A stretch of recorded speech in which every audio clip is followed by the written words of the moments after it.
Pedofilia, kondisi nggak normal ketika seseorang suka sama anak-anak. Mungkin kita pun ngerasa ngeri pas denger kasus atau pengakuan para pedofil dari layar TV. Tapi sebenarnya, apa itu gangguan pedofilia? Kenapa orang bisa jadi pedofil? Dan apakah mungkin pedofilia bisa disembuhin?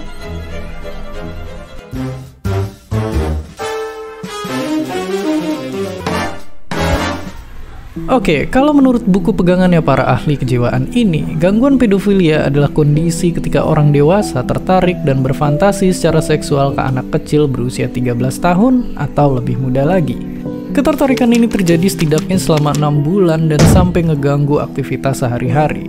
Seseorang bisa dianggap pedofil kalau berusia seenggaknya 16 tahun atau 5 tahun lebih tua dari anak yang disukainya. Tapi apa yang bikin seseorang jadi pedofil dan bisakah kita mencegahnya?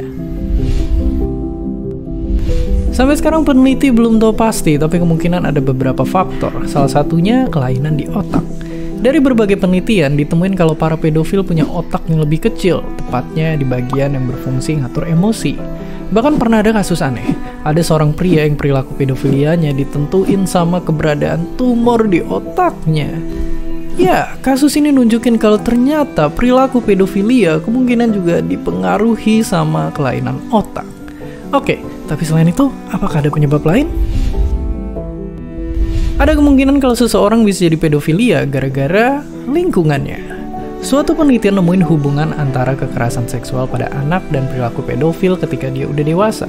Kemungkinan mereka-mereka ini juga jadi susah berempati sama para korban. Bahkan ada seorang ahli yang bilang kalau banyak pedofil dulunya jadi korban pedofil lain, ibarat lingkaran setan yang susah diputusin. Tapi sebenarnya apakah mungkin pedofil bisa sembuh? Jawabannya nggak bisa. Tapi para pedofil bisa dapetin penanganan yang sesuai biar nggak jadi predator dan nimbulin trauma mendalam kepada korbannya.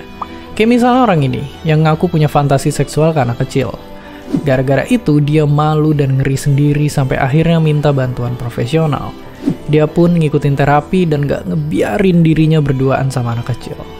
Ya, pada akhirnya mau gimana pun penyebabnya, para pedofil punya pilihan buat ngendalin diri dan gak ngebahayain sekitar.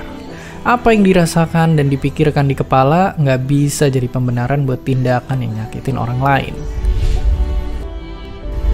Kita nggak bisa nutup mata sama ancaman kekerasan seksual dan pernikahan anak di bawah umur. Ada ribuan anak yang jadi korban. Dan ini bukan kesalahan mereka. Berbagai pihak, mulai dari pemerintah dan orang dewasa di sekitar anak-anak, harus nyiptain lingkungan yang lebih aman buat anak. Hal terdekat yang paling mungkin kita lakuin, coba kasih tahu anak-anak sekitar kalian. Ajarin mereka bagian tubuh yang nggak boleh disentuh, supaya nggak terjerat tipu daya pedofil.